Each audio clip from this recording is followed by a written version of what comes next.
So today it's one of those radios I like. It's the last one in the batch of the customer with the Shogun we did yesterday and the team base station we did the day before. And this time, lose that mic up there. Thank you. This time it's one of my favourites, the Communicator NI440DX, attributed to LCL, and this looks in splendid condition. So I think we'll see how it works, and we'll find a piece of paper. What will it be the back of today? Today is the back of the CPC bill.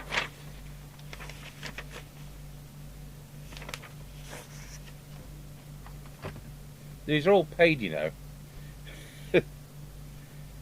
So it's Communicator.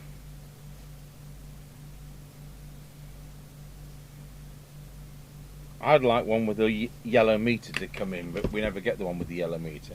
We get the Planet with the yellow meter, and we get the other Manor Kestrel with the yellow meter. I don't seem to see the Communicator with the yellow meter. Now, the receivers of these are unusual. They are difficult to tune in comparison to most other sets, and I think that a lot of the moaning and groaning about these sets can be attributed to the fact that they're not tuned. That doesn't mean I'm the only person in the world who can do them, but you know what I mean. It does take a bit more thinking about.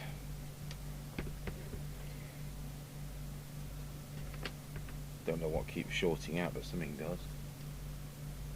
Why would something keep shorting out?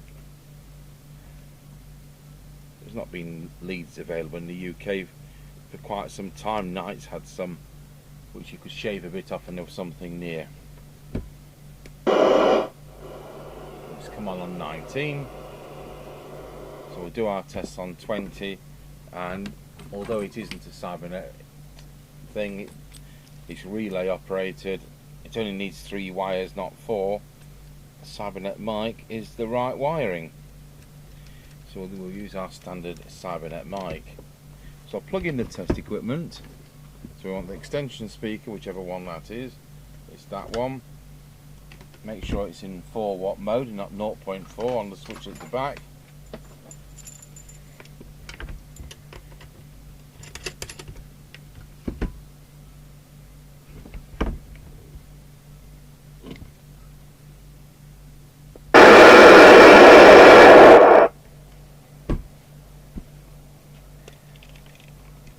Right, switch picture in picture on. Let's see what it's doing. We rarely do 4 watts, but then there's a lot of sets that rarely do 4 watts. It's doing 3. Transmitter deviation, wallow. 2.4, spot on. Frequency.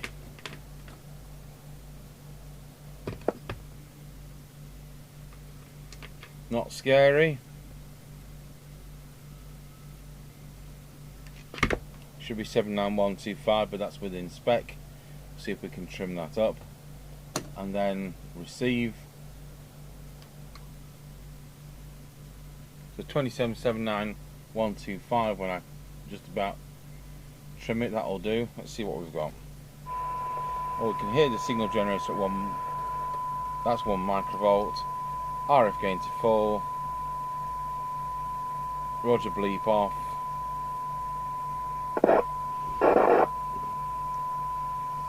Right, let's see what that reads on the cyanide meter.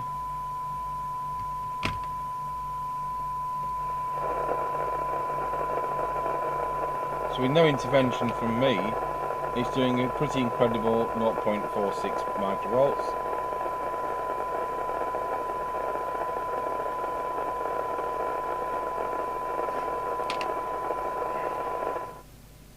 There we go. So that's certainly doing some good receiving. Some people since I've been doing these YouTube videos, have reported these as being bleed over boxes. We've never had that. I had a friend in the 80s who got married and asked if I would get him one of these as a wedding present.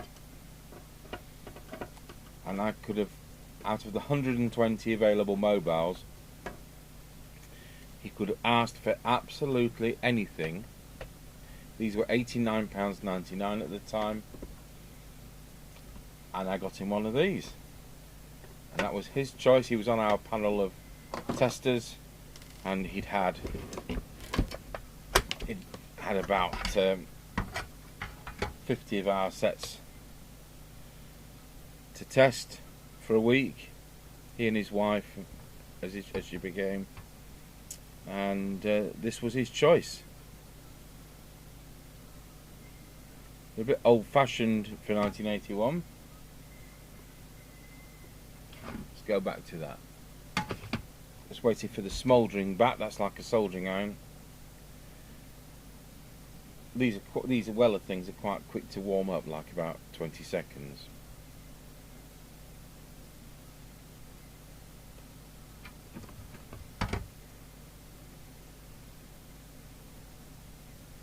We've still got quite a few repairs in, and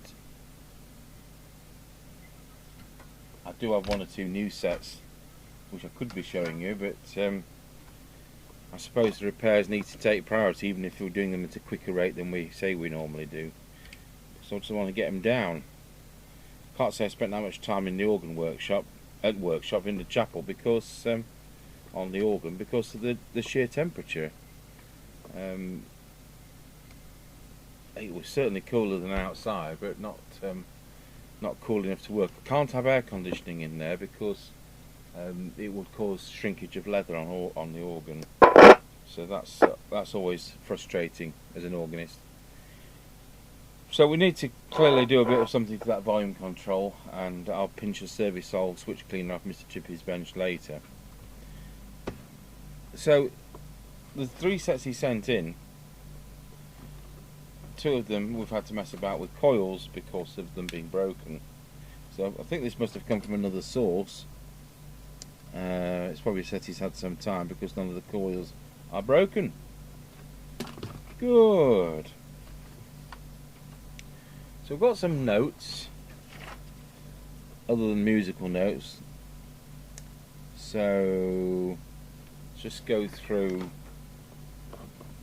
transmit. Now I've got the lids off, it's 3.11.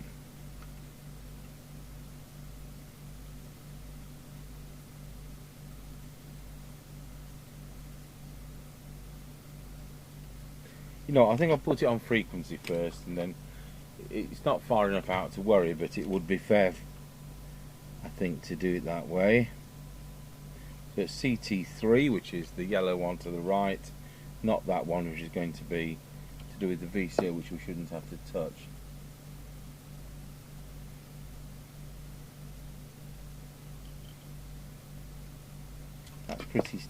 That's a bit too tight for that trimming tool. So I've got a metal watchmaker screwdriver on here, which should be able to loosen it up. Right, that's what I want. I just want to move it. That's it. It was just jammed in position. You see what we've got now? You know what? That's actually pretty close.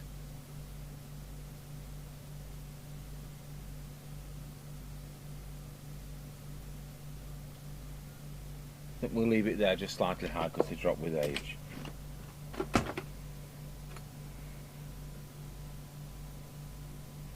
Now we'll carry on going through with the transmit.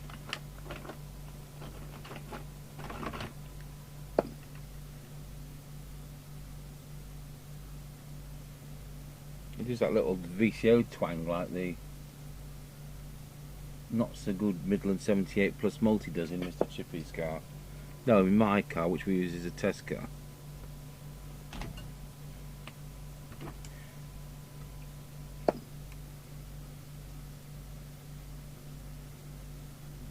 3.1.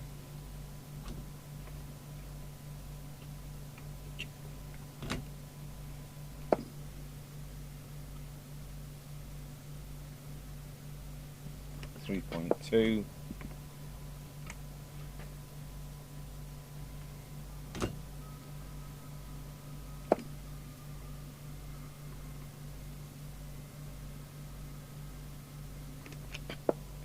About 3.3.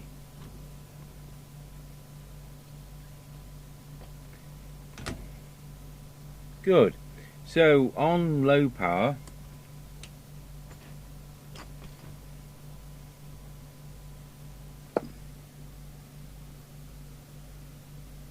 that's bizarre. Is it also doing the same power? I haven't switched it on.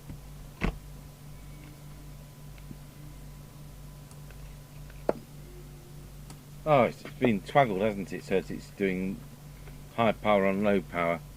So the low power preset is the preset just here.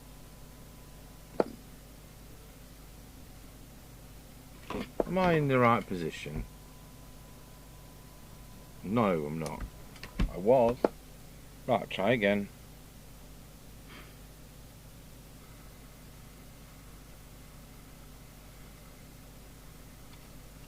There we have about 410 milliwatts, and then back to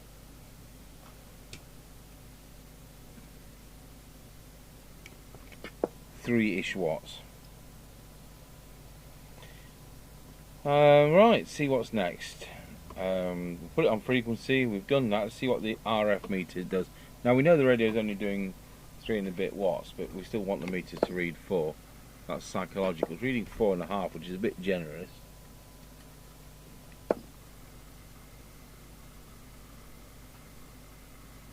There we go. Remember, these meters are only relative. If you put it on an aerial, it'll read totally different. It may read, for that 4 watts output, it might read 1 on an aerial, or it might bang across, still doing 4 watts. It's just relative to SWR. So that's probably why they have them pre-programmed on modern radios, so they're not adjustable and are glorified TX lights, because they actually mean nothing. You can turn the radio down inside to 1/10 of a watt and they still read full. So on this, at least it's relative and it does work. So that's covered that. Let's look at deviation. It was pretty close. 1 to wallow, 1 to 1 to.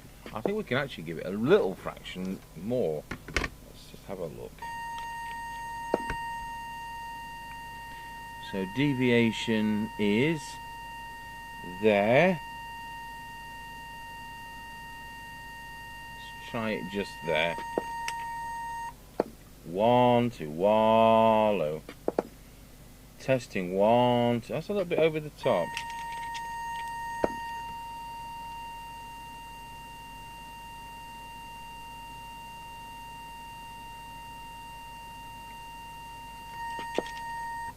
Wallow. Testing 1, 2. That's spot on. 2.2 to 2.5.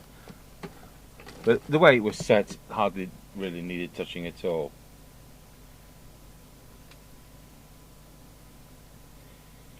So we've done that as good as we're going to get. We've done that, we've done that.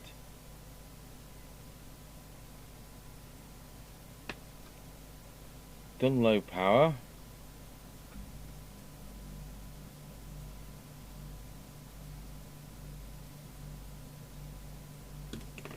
So we'll tune up this receiver.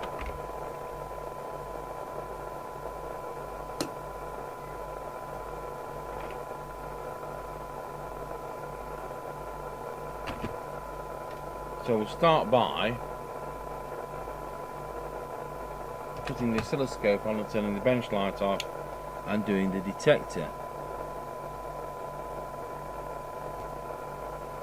The detector is the one sneaking up there.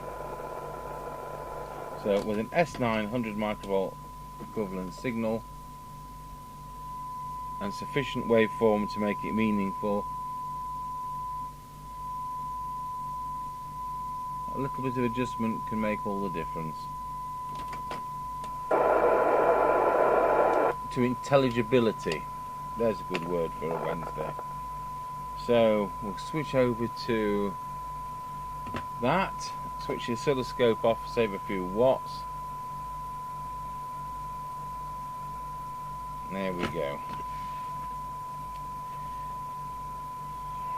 So we're going to drop this down to 4 dB on the... Can't drop it anymore, to be honest. I'm not going to hear it properly. So go through the front end.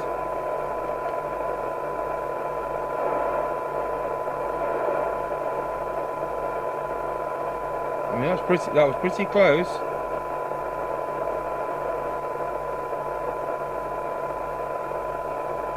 This was already so good. I'm surprised if we can get anything better.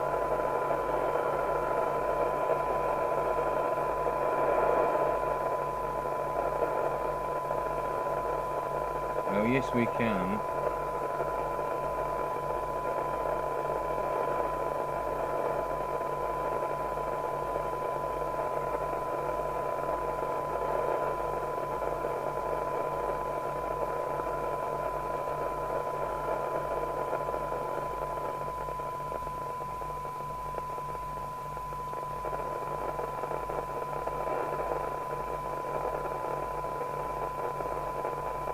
So that was miles out.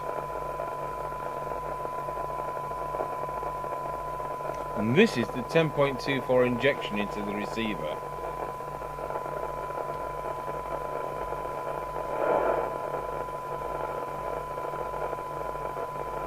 There we go. Let's get a new reading.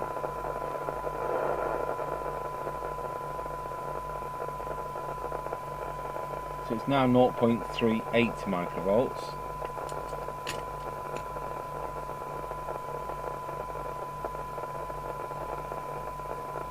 Which I think is great. So let's listen to it now.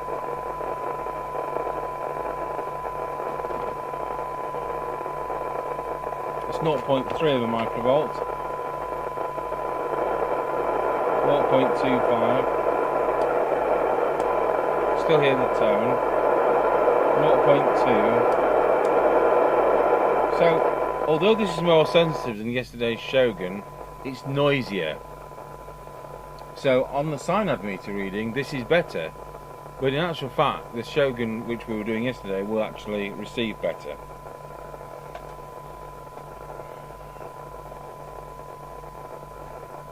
You know, as an experiment, you could change all the electrolytic capacitors in here, couldn't you, and see whether it actually improves it. So I think this is going to work very well around Scratchy Corner. So it leaves two things. Do the S meter, so put S9 on. You know, it's as near as damn it on S9. The S meter reading adjustment is there.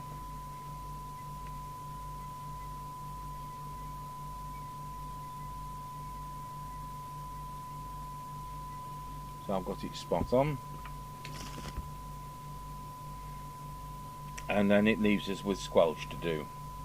So we'll turn the signal generator down, we'll turn squelch to full, and hopefully the squelch will open when I get to an S9 equivalent of 100 microvolts. It doesn't, so we want it to. The squelch preset is there.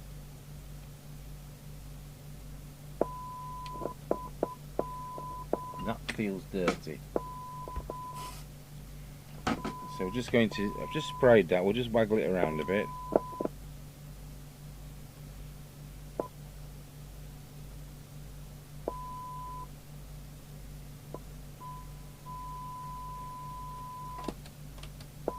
There we go, now it opens at 100 microvolts. And let's look at the sensitivity at the other side. We'll switch the signal generator to standby with the right switch. And now we'll turn the squelch all the way down and set threshold. There's a bit of dirt on this control too. So I think we're at threshold. Switch the signal generator back on and it parks at 0.3 microvolts. And let's see where it comes in. Just coming at 0.6 of a microvolt, it's leaving at 0.5 of a microvolt. So I've seen better hysteresis, but it's got the sensitivity. So I think that's going to track quite well around Scratchy Corner as well. So there we are. All it was a tune-up, no broken coils, no knackered components. Fantastic.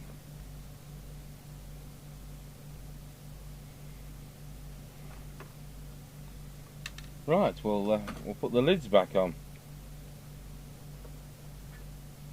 Oh no, we won't. We'll pinch a service solve switch cleaner off Mr. Chippy's bench.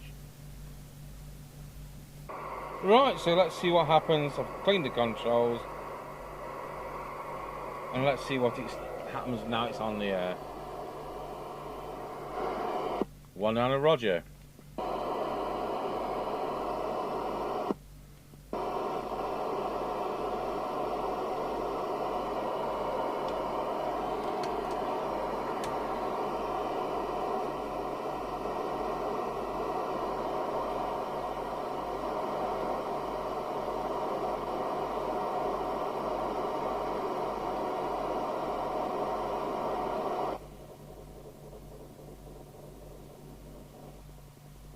I don't know what that is.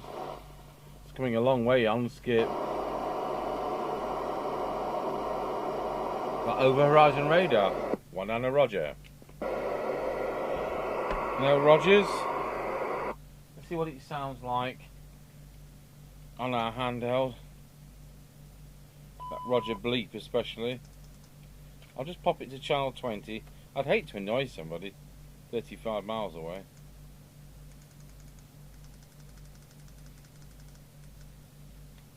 Testing 1 2, testing 1 2. Just put the Roger bleep on. Yep, that works too. Right, well that's it. Thanks for watching the LCL Communicator NI440DX from 1981. Quick retune and it lives another day.